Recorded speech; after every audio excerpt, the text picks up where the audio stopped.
Hey guys, welcome back to the studio. Today we're doing a follow-up on this McCarty 594. I think also last time I made a mistake and said the scale length was 23.594. It's actually 24.594, so correction. Before we get started, I wanted to mention you guys should check out my website for a t-shirt or some kind of piece of merch. You can also check out my band's music. It's called The Blind Leads the Blind, which is the name of the channel. So what do you know? So if you want to look at that link in the description, theblindleadstheblind.com/shop, check that out. It would be very helpful. Also, like and subscribe if... That's funny. Also, like and subscribe and hit the notification bell if you like content like this. All right, let's move on to what we were going to talk about.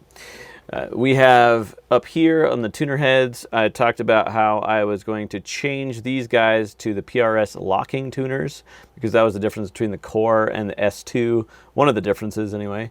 Also, the handles feel kind of cheap. This is the upgraded version. Let's see if I can get a good shot of that. There's a close-up of what it looks like.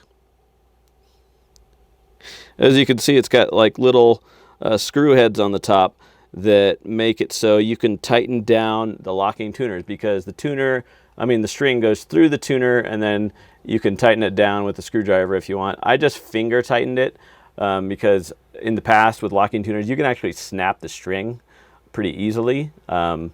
So I don't usually do that. And then the other thing would be, here, let me get out of focus again, would be this nut right here, which I also changed. I don't know if you can see that. So I changed that to the Graphtec TUSQ XL. It's supposed to have more harmonic content and things like that. I think maybe it does, but I would say that it's maybe negligible as far as like me being able to tell the difference between the nut that came on the S2 stock. But I changed it anyway just to see what it's like because I did buy it. I think it was maybe $10 or something like that, maybe 20.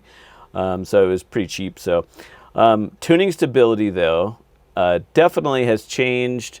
Tuning stability is much better. Whenever I come down, I don't even have to tune it at all. So PRS also, like string gauge wise, they recommend that you use 10s on this guitar. But I disagree because the action has to be too high for this guitar to play well with 10s and not get fret buzz. So that was another thing, was when I changed the nut and then I changed the tuner heads, I had to readjust the action right here on the bridge, which was very easy actually. And then also I had to shave this down just a little bit to get the right height at the nut. But I would say that it was a worthwhile upgrade to do that. I think the tuners were $70, which is not much, and they tune a hell of a lot smoother than the stock S2s do. So I would say definitely check this out.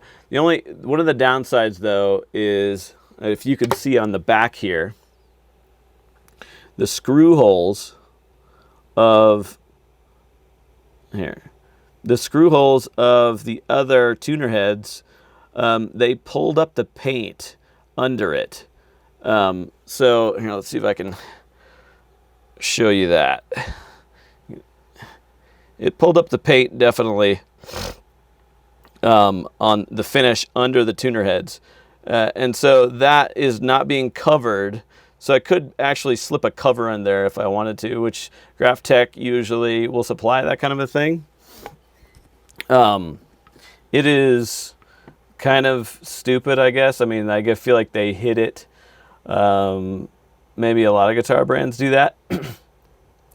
But definitely the paint was coming up when I unscrewed it, and it wasn't because I over-tightened it or whatever. It was the other tuner heads that had that done.